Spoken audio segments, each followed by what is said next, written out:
नमस्कार दोस्तों, हम लेकर आए हैं देश और दुनिया की ताजा बड़ी खबरें जिसको जानेंगे एक एक करके विस्तार से। इसी के साथ दोस्तों पहली बड़ी खबर जो निकल कर आ रही कि कैंप लगाने की कोशिश कर रहे थे चीन के 500 जवान, उनकी घुसपैठ हुई नाकाम। दोस्तों भारत और चीन की सेनाएं एक बार फिर से लद्दाख में आमने सामने है। चीनी सेना की ओर से घुसपैठ की कोशिश को भारत ने किस तरीके से नाकाम किया, किस तरीके से उनका सामना किया, क्या कुछ है ये खबर, इसकी पूरी डिटेल आपको बताएंगे। पर उससे पहले जानते हैं जियो फाइबर का नया प्लान हुआ लॉन्च, फ्री में दे रहा है 150 Mbps स्पीड पर अनलिमिटेड डेटा। तो दोस्तों जियो फिर से अनलिमिटेड डेटा फ्री में दे रहा है। किस तरीके से ये डेटा मिलेगा, क्या करना होगा, ये पूरी खबर आपको बताएंगे। और इसी के साथ अगली बड़ी खबर जो निकल कर आ रही कि जी और नीट एग्जाम सेंटर पर जाने के लिए मिलेगी फ्री सुविधा, करना होगा ये काम। तो क्या काम करना होगा और किस तरीके से ये सुविधा मिलेगी और ये सुविधा कौन सी होगी और आप इसको कैसे ले पाएंगे, इस पूरी खबर को आपको विस्तार से बताएंगे। इसी के साथ अगली बड़ी खबर जो निकल कर आ रही कि बैंक कस्टमर के लिए गुड न्यूज, 1 जनवरी के बाद से वसूला गया चार्ज अब आपको मिलेगा वापस। कौन सा ये चार्ज होगा और किस तरीके से आपको वापस मिलेगा, कौन सा बैंक आपको वापस देगा और किस तरीके से आपको मिलेगा, इसके लिए कोई डॉक्यूमेंट्स की जरूरत होगी या नहीं,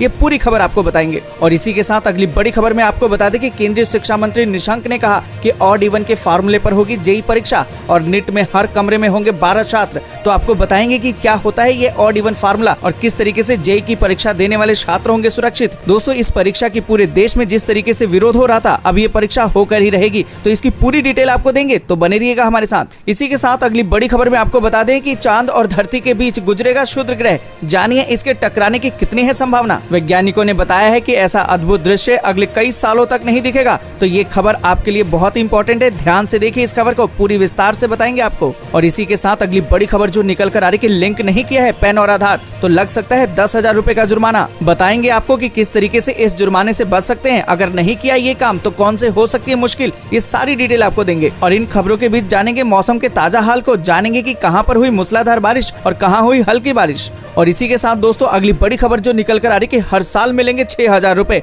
जुड़े परिवार समृद्धि योजना से। दोस्तों इस खबर की पूरी डिटेल आपको देंगे, बताएंगे कि परिवार समृद्धि योजना है क्या और किस तरीके से इस योजना से आप जुड़ सकते हैं और आपको हर साल 6,000 रुपए किस तरीके से मिल सकते हैं। तो ये खबर हम पूरी डिटेल के साथ आपको देंगे। पर उससे पहले आपको बता दें कि कोरोना वैक्सीन को लेकर भारत का ग्लोबल प्लान अब हो गया है तैयार। पाक को छोड़कर बाकी सभी पड़ोसी देशों को देगा मदद। दोस्तों जिस तरीके से महामारी ने पूरी दुनिया में अपना कहर मचा रखा है, अब एक उम्मीद वैक्सीन पर टिकी हुई है। ऐसे में भारत ने अपना ग्लोबल प्लान तैयार कर लिया है। हम आपको बताएंगे कि क्या है ये पूरा प्लान और किस तरीके से लोगों तक पहुंचेगी ये वैक्सीन। पर इससे पहले आपको बता दें कि जी मेंस 2020 की परीक्षा में इन नियमों का पालन करना होगा जरूरी, क्योंकि एनटीए ने इन सामानों को ले जाने की दी है अनुमति। तो दोस्तों आपको बताएंगे कि कौन से वो नियम है और कौन से कायदों का आपको करना होगा पालन और कौन से सामान को आप ले जा सकेंगे, किसकी होगी अनुमति, ये पूरी खबर आपको डिटेल्स में देंगे। पर उससे पहले जान लेते हैं कि 1 सितंबर 2020 से बदलेगी आपकी जिंदगी और पैसों से जुड़ी हुई ये 6 चीजें। दोस्तों आपको बता दें कि 1 सितंबर से कई सारे बदलाव होने जा रहे हैं जिसका सीधा असर आपकी जेब पर पड़ने वाला है।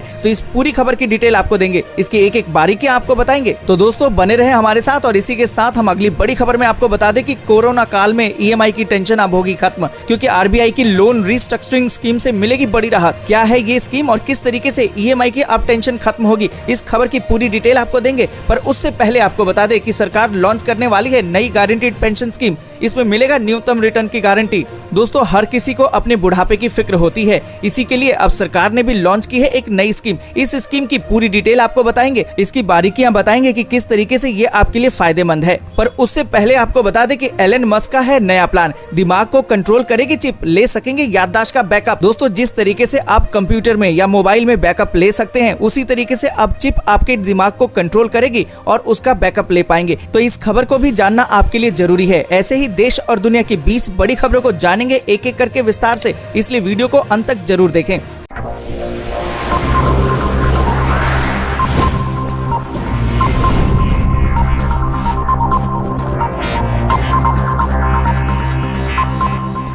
दोस्तों खबरों का सिलसिला शुरू करें उससे पहले आपको बता दें कि प्रणब मुखर्जी नहीं रहे। भारत रत्न पूर्व राष्ट्रपति का 84 साल की उम्र में निधन। भारत रत्न पूर्व राष्ट्रपति प्रणब मुखर्जी का निधन हो गया है। सोमवार शाम को 84 साल की उम्र में प्रणब मुखर्जी ने अंतिम सांस ली। वो पिछले कई दिनों से बीमार थे और दिल्ली के आर्मी अस्पताल में भर्ती थे। बीते दिनों में प्रणब मुखर्जी कोरोना पॉजिटिव भी पाए गए थे। उनकी सर्जरी भी हुई थी। प्रणब मुखर्जी के बेटे अभिजीत मुखर्जी ने ट्वीट करके प्रणब मुखर्जी के निधन की जानकारी दी है। और इसी के साथ दोस्तों बढ़ते हैं आज की पहली और बड़ी खबर की तरफ। आपको बता दें कि कैंप लगाने की कोशिश कर रहे थे चीन के 500 जवान। भारत के सैनिकों ने घुसपैठ की कोशिश की नाकाम। भारत और चीन के बीच मई से जारी तनाव एक बार फिर से चरम पर है। 29-30 अगस्त की रात को चीन की सेना ने ईस्टर्न लद्दाख के पेंगोंग इलाके में घुसपैठ की, जिसे भारत के जवानों ने नाकाम कर दिया। जानकारी के मुताबिक करीबन 500 चीनी सैनिकों ने मौजूदा स्थिति को बदलने की कोशिश की थी। सूत्रों की माने तो 29 अगस्त की रात को चीनी सेना के 500 जवानों ने हालात को बदलने की कोशिश की। यहाँ पर चीनी सैनिक कैंप लगाने की कोशिश कर रहे थे, लेकिन समय रहते ही भारतीय जवानों ने चीनी सेना की इस हरकत को पहचाना और इस कोशिश को नाकाम कर दिया। हालांकि ये बात सामने आई है कि दोनों देशों के सैनिकों के बीच कोई झड़प नहीं हुई है। दोस्तों, आपको बता दें कि इस घटना को लेकर चीन के विदेश मंत्रालय ने हालात से अलग बयान दिया है। चीनी विदेश मंत्रालय की ओर से घुसपैठ मानने से इनकार कर दिया गया है। चीन की ओर से बयान दिया गया है कि बॉर्डर पर मौजूद चीनी सैनिकों ने LAC को पार नहीं किया है। दोनों देशों के बीच इस मामले को लेकर बातचीत अभी भी जारी है। दोस्तों, अब वक्त आ गया है चीन को मुंहतोड़ जवाब देने का। आप इस खबर पर क्या सोचते हैं, कमेंट करके जरूर बताएं। और इसी के साथ दोस्तों बढ़ते अगली बड़ी खबर की तरफ। अगली बड़ी खबर में आपको बता दें कि जियो फाइबर का नया प्लान हुआ लॉन्च। 150 Mbps स्पीड पर अनलिमिटेड डेटा फ्री। दोस्तों, आपको बता दें कि रिलायंस जियो ने नए इंडिया का नया जोश नाम से एक जियो फाइबर प्लान को लॉन्च कर दिया है। इस प्लान के नए कस्टमर को अनलिमिटेड डेटा के साथ 30 दिनों का मुफ्त ट्रायल दिया जाएगा। प्लान में 150 Mbps की स्पीड मिलेगी। फ्री ट्रायल में अपलोडिंग और डाउनलोडिंग दोनों स्पीड एक समान होगी, यानी कि 150 Mbps रहेगी। साथ ही फ्री ट्रायल के लिए ग्राहक को 4K सेट टॉप बॉक्स और 10 OTT एप्स का फ्री सब्सक्रिप्शन मिलेगा। दोस्तों, आपको बता दें कि 1 माह के फ्री ट्रायल के बाद ग्राहक कोई भी एक प्लान सेलेक्ट कर सकेंगे। नए इंडिया का नया जोश टैरिफ प्लान की कीमत 399 रुपए प्रति माह से शुरू होकर 1499 रुपए प्रति माह है। फ्री ट्रायल के बाद ग्राहक जियो फाइबर कनेक्शन हटा सकता है। इसके लिए कंपनी की तरफ से कोई चार्ज नहीं लिया जाएगा। तो दोस्तों, अगर आप भी इसे ट्राई करना चाहें तो कर सकते हैं। और इस खबर पर आप क्या सोचते हैं, कमेंट करके जरूर बताएं। और इसी के साथ दोस्तों बढ़ते अगली बड़ी खबर की तरफ। अगली बड़ी खबर जो निकल कर आ रही कि जी और नीट एग्जाम सेंटर पर जाने के लिए मिलेगी फ्री सुविधा। करना होगा ये काम। दोस्तों, आपको बता दें कि नेशनल टेस्टिंग एजेंसी यानी कि NTA ने संयुक्त प्रवेश परीक्षा यानी कि जी मेंस और राष्ट्रीय प्रवेश परीक्षा यानी कि नीट को लेकर अपनी तैयारी पूरी कर ली है। आपको बता दें कि जी मेंस का आयोजन 1 सितंबर से लेकर 6 सितंबर तक किया जाएगा, जबकि नीट 2020 का एग्जाम 13 सितंबर को होगा। नीट के लिए 15.97 और जेईई मेंस के लिए 8.5 लाख स्टूडेंट्स ने रजिस्टर कराया है। NTA ने तमाम राज्य सरकारों से स्टूडेंट को एग्जाम सेंटर तक आने जाने के पुख्ता इंतजाम करने को कहा है। इस पर मध्य प्रदेश सरकार अमल करते हुए स्टूडेंट को एग्जाम सेंटर तक मुफ्त में आने जाने की सुविधा देने की बात कही है। आपको बता दें कि मध्य प्रदेश के मुख्यमंत्री शिवराज सिंह चौहान ने जेईई मेंस और नीट में शामिल होने वाले स्टूडेंट्स के एग्जाम सेंटर तक पहुँचने के लिए मुफ्त में यात्रा की व्यवस्था करने की घोषणा की है। जानकारी के मुताबिक स्टूडेंट को ब्लॉक या फिर जिला मुख्यालय से परीक्षा केंद्रों तक पहुंचने के लिए राज्य सरकार की ओर से मुफ्त यात्रा का इंतजाम किया गया है। जो भी स्टूडेंट इस मुफ्त सुविधा का फायदा उठाना चाहते हैं वे टेलीफोन नंबर 181 पर कॉल करके या फिर राज्य सरकार के पोर्टल पर जाकर लॉगिन करके अपना नाम दर्ज करा सकते हैं। साथ ही आपको बता दें कि अगर कोई कैंडिडेट अपने साथ किसी एक सहयोगी को भी अपने साथ ले जाना चाहे वो भी बिल्कुल फ्री में ले जा सकता है। और इसी के साथ दोस्तों बढ़ते अगली बड़ी खबर की तरफ। और अगली बड़ी खबर जो निकल कर आ रही कि बैंक कस्टमर के लिए गुड न्यूज। 1 जनवरी के बाद से वसूला गया ये चार्ज आपको वापस मिलेगा। बैंक कस्टमर के लिए एक अच्छी खबर है। इनकम टैक्स डिपार्टमेंट ने रविवार को बैंकों से कहा कि वे रुपे कार्ड या फिर भीम UPI जैसे डिजिटल प्लेटफॉर्म से किए गए ट्रांजैक्शन पर 1 जनवरी 2020 के बाद वसूले गए फीस या फिर चार्ज को वापस करे। PTI की एक खबर के मुताबिक केंद्रीय प्रत्यक्ष कर बोर्ड यानी कि CBDT ने इनकम टैक्स एक्ट के सेक्शन 269 SU के तहत तय इलेक्ट्रॉनिक प्लेटफॉर्म पर फीस लगाने संबंधी एक सर्कुलर में बैंकों को सलाह दी है कि वे इन प्लेटफॉर्म के जरिए की जाने वाली भविष्य में किसी भी ट्रांजैक्शन पर कोई चार्ज न लगाए। और इसी के साथ दोस्तों बढ़ते हैं अगली बड़ी खबर की तरफ। और आपको बता दें कि केंद्रीय शिक्षा मंत्री निशंक ने कहा कि ऑड इवन के फार्मूले पर होगी जेईई परीक्षा। नीट में हर कमरे में सिर्फ 12 छात्र। केंद्रीय शिक्षा मंत्री रमेश पोखरियाल निशंक ने कहा कि नीट और जेईई मेंस परीक्षा में सोशल डिस्टेंसिंग का पूरा पालन किया जाएगा और छात्रों को कोई परेशानी नहीं होगी। देश भर में नीट और जेईई की परीक्षा में करीबन 25 लाख छात्र शामिल हो रहे हैं। केंद्रीय मंत्री ने बताया कि नेशनल टेस्टिंग एजेंसी और राज्य परीक्षा विभाग परीक्षा वाले दिन के लिए एक योजना को लेकर बातचीत कर रहे हैं। कोरोना संक्रमण को देखते हुए जेईई मेंस परीक्षा के परीक्षा केंद्र को 570 से बढ़ाकर 660 कर दिया गया है। इसी तरह से नीट की परीक्षा के लिए भी परीक्षा केंद्र 2546 की जगह अब 3843 बनाए गए हैं। दोस्तों आपको बता दें कि जेईई मेंस परीक्षा के लिए परीक्षार्थी एक सीट छोड़कर बैठेंगे। जेईई की परीक्षा कंप्यूटर पर होती है और 2 कंप्यूटर के बीच की दूरी 1 मीटर रहती है। इसके बावजूद ऑड इवन की व्यवस्था लागू रहेगी। 2 शिफ्ट में परीक्षा होगी। सुबह की शिफ्ट में परीक्षा ऑड और शाम की शिफ्ट में इवन नंबर वाले कंप्यूटर पर बैठकर परीक्षा दी जाएगी। और इसी के साथ दोस्तों बढ़ते हैं अगली बड़ी खबर की तरफ। चांद और धरती के बीच गुजरेगा क्षुद्र ग्रह, जानिए इसके टकराने की कितनी है संभावना। आने वाले महीने में 1 सितंबर को 20 से 40 मीटर चौड़ा क्षुद्र ग्रह 2011 ES4 धरती के करीब से गुजरेगा। इसकी दूरी पृथ्वी से फिलहाल 1.2 लाख किलोमीटर आंकी गई है, यानी कि ये धरती और चांद के बीच में काफी करीब होगा, लेकिन इसके धरती से टकराने की संभावना न के बराबर है। नासा के मुताबिक इस क्षुद्र ग्रह की सापेक्ष गति लगभग 8.16 किलोमीटर प्रति सेकंड है। अगले 1 दशक तक पृथ्वी के पास से गुजरने वाले क्षुद्र ग्रहों में ये सबसे पास से गुजरेगा। और इसी के साथ दोस्तों बढ़ते आगे और आपको बता दें कि लिंक नहीं करवाया है पैन और आधार तो लग सकता है 10,000 रुपए का जुर्माना, और ये काम भी होगा मुश्किल। दोस्तों आपको बता दें कि पैन कार्ड को आधार से लिंक करने की आखिरी तारीख 31 मार्च 2021 है। हाल ही में सरकार ने एक डाटा शेयर किया है कि देश भर में अभी 18 करोड़ पैन कार्ड धारक ही ऐसे हैं जिन्होंने आधार से लिंक नहीं करवाया है। पैन और आधार को आपस में लिंक करवाना अब अनिवार्य है। ऐसा नहीं होने पर पैन कार्ड को इनवैलिड कर दिया जाएगा। आपको बता दें कि टैक्स डिपार्टमेंट ने पहले ही इसका ऐलान कर दिया है कि अगर तय तारीख तक आपने दोनों को लिंक नहीं करवाया तो आपका पैन कार्ड निष्क्रिय हो जाएगा, यानी कि इनवैलिड हो जाएगा। लेकिन अब आपकी मुश्किल डबल हो सकती है, क्योंकि डिपार्टमेंट की एक अधिसूचना जारी हुई है जिसमें कहा गया है कि अगर लिंकिंग का काम 31 मार्च 2021 तक पूरा नहीं होता है तो इनकम टैक्स एक्ट के तहत गंभीर नतीजे के तहत आप पर 10,000 रुपए का जुर्माना भी हो सकता है। पैन कार्ड रद्द होने पर कई तरह की दिक्कतें हो सकती हैं। मसलन आप बैंकिंग ट्रांजैक्शन नहीं कर सकेंगे, प्रॉपर्टी की खरीद फरोख्त भी नहीं कर पाएंगे, शेयरों और म्यूचुअल फंडों में निवेश नहीं कर पाएंगे, यानी कि पैन होते हुए भी आप वे सब काम नहीं कर पाएंगे जहां पैन की जरूरत होती है। इसलिए दोस्तों अगर अभी तक आपने आधार और पैन को लिंक नहीं करवाया है तो समय रहते करवा लीजिए, ये आपके लिए ही अच्छा है। और इसी के साथ बढ़ते आगे और जानते हैं मौसम के ताजा हाल को। आपको बता दें कि अगले 24 घंटों के दौरान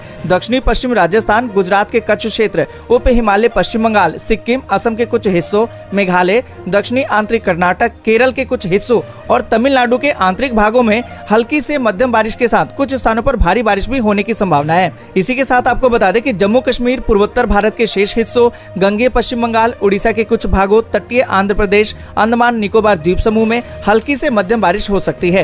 हिमाचल प्रदेश, उत्तराखंड, पंजाब, राजस्थान के बाकी हिस्सों, दक्षिणी पश्चिम मध्य प्रदेश, कोंकण, गोवा और तटीय कर्नाटक में कुछ स्थानों पर बारिश के आसार हैं। वहीं तेलंगाना, उत्तरी आंतरिक कर्नाटक, रायलसीमा, छत्तीसगढ़, बिहार और हरियाणा में कुछ स्थानों पर हल्की बारिश हो सकती है। और इसी के साथ दोस्तों बढ़ते आगे और आपको बता दें कि हर साल मिलेंगे 6,000 रुपए, जुड़े परिवार समृद्धि योजना से, जाने डिटेल। दोस्तों आपको बता दें कि हरियाणा सरकार ने गरीब परिवारों की आर्थिक मदद के लिए मुख्यमंत्री परिवार समृद्धि योजना चलाई हुई है। इस योजना के तहत राज्य के हर परिवार को सालाना 6,000 रुपए की राशि राज्य सरकार द्वारा दी जाती है। ये राशि सामाजिक सुरक्षा, जीवन बीमा, आकस्मिक बीमा और पेंशन लाभ के तौर पर दी जाती है। मुख्यमंत्री परिवार समृद्धि योजना के तहत उस परिवार को आर्थिक मदद दी जाती है जिसकी सालाना आमदनी 1,80,000 रुपए से ज्यादा नहीं है। अगर परिवार खेती किसानी में लगा हुआ है तो उसके पास 2 हेक्टेयर से ज्यादा की जमीन नहीं होनी चाहिए। दोस्तों आपको बता दें कि इसका रजिस्ट्रेशन फॉर्म मुख्यमंत्री परिवार समृद्धि योजना की वेबसाइट से हासिल किया जा सकता है। इसके साथ परिवार का कोई पहचान पत्र और परिवार के मुखिया का मोबाइल नंबर देना होगा। दोस्तों ये योजना अभी हरियाणा के लिए चालू हुई है, पर हो सकता है कि जल्द ही इसे पूरे देश के लिए लागू किया जाए। क्या आप चाहते हैं कि ये योजना पूरे देश के लिए लागू हो? तो आप अपनी राय कमेंट करके जरूर बताएं। और इसी के साथ दोस्तों बढ़ते हैं अगली बड़ी खबर की तरफ। कोरोना वैक्सीन को लेकर भारत का ग्लोबल प्लान तैयार, पाक को छोड़ बाकी पड़ोसी देशों को देगा मदद। कोरोना महामारी से जूझ रही दुनिया इसकी वैक्सीन का बेसब्री से इंतजार कर रही है। वैक्सीन को लेकर जहां रूस ने पहली वैक्सीन बनाने का दावा किया है, वहीं चीन ने भी बिना मंजूरी के ही 1 महीने से टीके का इस्तेमाल शुरू कर दिया है। इस बीच भारत के कुछ अधिकारियों ने नाम न बताने की शर्त पर कहा कि केंद्र सरकार ने वैक्सीन को लेकर ग्लोबल प्लान तैयार कर लिया है और वैक्सीन के कम से कम 5 अलग अलग तरीकों पर काम किया जा रहा है। इसमें निःशुल्क टीकों से लेकर गारंटीकृत आपूर्ति तक शामिल है। इसमें पश्चिम एशिया, अफ्रीका और यहाँ तक कि लैटिन अमेरिका के देशों के साथ साथ अपने पड़ोसी देशों की मदद करना भी शामिल है।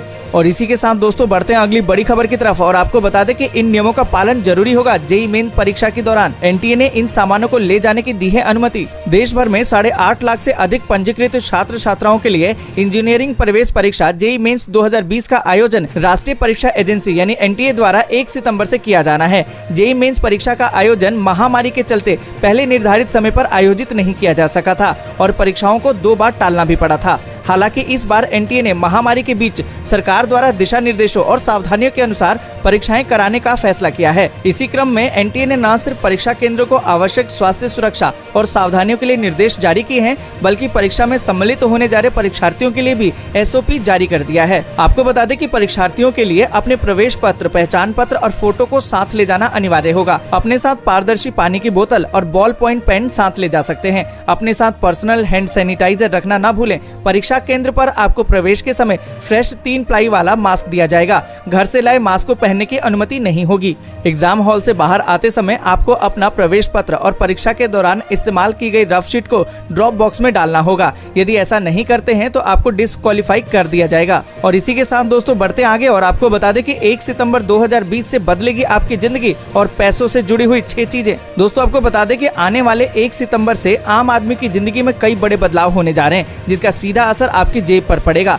इस महीने gas cylinder, home loan, EMI और एयरलाइन सहित कई और चीजों में बदलाव हो जाएंगे। आपको बता दें कि डोमेस्टिक और इंटरनेशनल रूट पर हवाई यात्रा महंगी हो जाएगी। दरअसल एविएशन मिनिस्ट्री ने 1 सितंबर 2020 से घरेलू और अंतर्राष्ट्रीय यात्रियों से अधिक विमानन सुरक्षा शुल्क यानी कि ASF वसूलने का फैसला किया है। इससे यात्रियों के लिए हवाई यात्रा महंगी हो जाएगी। इसी के साथ आपको बता दें कि LPG सिलेंडर के दामों में बदलाव हो सकता है। हर महीने की पहली तारीख को सिलेंडर की कीमतों में बदलाव होता है। पेट्रोल के दाम बढ़ने के साथ ही इसकी कीमत में भी इजाफा हो सकता है। 1 सितंबर से दिल्ली NCR में रहने वाले लोगों के लिए बड़ी खुशखबरी है। सरकार 1 सितंबर से मेट्रो शुरू कर सकती है। अनलॉक 4 में सरकार मेट्रो को चालू कर सकती है। हालांकि इसके लिए कुछ दिशा निर्देश तय किए जाएंगे। और इसी के साथ आपको बता दें कि EMI चुकाने वाले ग्राहकों की जेब पर झटका लग सकता है, क्योंकि कोविड-19 की संकट की वजह से लोन ग्राहकों की EMI पर इस साल मार्च में जो रोक लगी थी वह 31 अगस्त को समाप्त हो गई है। बैंकिंग सेक्टर में इसे आगे बढ़ाने को लेकर स्थिति साफ नहीं हो पा रही है। और इसी के साथ दोस्तों बढ़ते आगे और आपको बता दें कि कोरोना काल में EMI की टेंशन अब खत्म। RBI की लोन रीस्ट्रक्चरिंग स्कीम से मिलेगी बड़ी राहत। दोस्तों आपको बता दें कि कोरोना महामारी के इस मुश्किल दौर में अगर आपको अपने लोन के EMI की टेंशन हो रही है तो RBI आपके लिए बड़ी राहत लेकर आया है। RBI ने लोन रीस्ट्रक्चरिंग का ऐलान कर दिया है। इससे आपको लोन के EMI को लेकर अगले 2 साल तक राहत मिल सकती है। लोन रीस्ट्रक्चरिंग स्कीम के तहत बैंक ग्राहक के लोन का रीपेमेंट शेड्यूल को बदल सकेंगे। इसमें ग्राहकों के लोन की अवधि बढ़ाने, पेमेंट हॉलीडे देने का विकल्प, home loan, education loan, car loan restructuring, gold loan, personal loan की EMI के लिए विकल्प शामिल होंगे। आपको बता दें कि लोन की रीस्ट्रक्चरिंग से ग्राहकों की EMI कुछ महीने के लिए कम हो जाएगी। इस स्कीम के तहत EMI को कुछ महीने के लिए टाला भी जा सकता है। और इसी के साथ दोस्तों बढ़ते हैं अगली बड़ी खबर की तरफ। सरकार लॉन्च करने वाली है नई गारंटीड पेंशन स्कीम। इसमें मिलेगी न्यूनतम रिटर्न की गारंटी। सरकार जल्द ही न्यूनतम रिटर्न की गारंटी वाली पेंशन योजना पेश कर सकती है। पेंशन फंड नियामक और विकास प्राधिकरण के अध्यक्ष ने कहा कि न्यूनतम पेंशन की गारंटी वाला पेंशन योजना पेश करने की तैयारी हो रही है। दोस्तों आपको बता दें कि पेंशन फंड योजनाओं के तहत प्रतिबंधित फंड को मार्केट टू मार्केट किया जाता है, इसलिए जाहिर तौर पर कुछ उतार चढ़ाव होते हैं और मूल्यांकन बाजार की चाल पर आधारित होता है। इसलिए कुछ लोग ऐसे हो सकते हैं जो न्यूनतम सुनिश्चित रिटर्न चाहेंगे। और इसी के साथ दोस्तों बढ़ते हैं अगली बड़ी खबर की तरफ और आपको बता दें कि एलन मस्क का नया प्लान, दिमाग को कंट्रोल करेगी चिप, ले सकेंगे याददाश्त का बैकअप। दोस्तों आपको बता दें कि आप अपनी याददाश्त का बैकअप ले सकते हैं। आपका दिमाग एक चिप से कंट्रोल किया जा सकता है। कई बीमारियां ठीक हो सकती हैं। एक चिप आपके दिमाग को ऑपरेट कर सकती है। ये सुनने में अजीब जरूर लगता है, लेकिन मुमकिन हो सकता है। ये किसी फिल्म का सीन नहीं है, बल्कि एलन मस्क फ्यूचर में इसे हकीकत बनाने की कोशिश कर रहे हैं। एलन मस्क अमेरिका में रहने वाले बिजनेसमैन हैं। इन्होंने इलेक्ट्रिक कार को हकीकत बनाया, जो लोगों को मार्स पर बसाने का मिशन बनाए बैठे हैं। आपको बता दें कि एलन मस्क की कंपनी न्यूरालिंक पिछले कई सालों से इंसानी दिमाग पढ़ने वाली चिप पर काम कर रही है। कंपनी ने सुअर के दिमाग में इस चिप को लगाकर प्रयोग किया है। ऐसी चिप जो आने वाले दौर में एक इंसान के दिमाग में फिट की जा सकेगी। इसे स्कूल सर्जरी के जरिए इंसानी दिमाग में फिट किया जा सकता है। तो दोस्तों ये थी आज की कुछ खास खबरें और महत्वपूर्ण समाचार। अगर आपको आज की वीडियो पसंद आई हो तो वीडियो को कर दे लाइक, शेयर, साथ ही कर दे चैनल को सब्सक्राइब और घंटी के बटन को दबाकर नोटिफिकेशन को कर दे ऑन। हम मिलेंगे आपसे अगले मुख्य समाचारों में।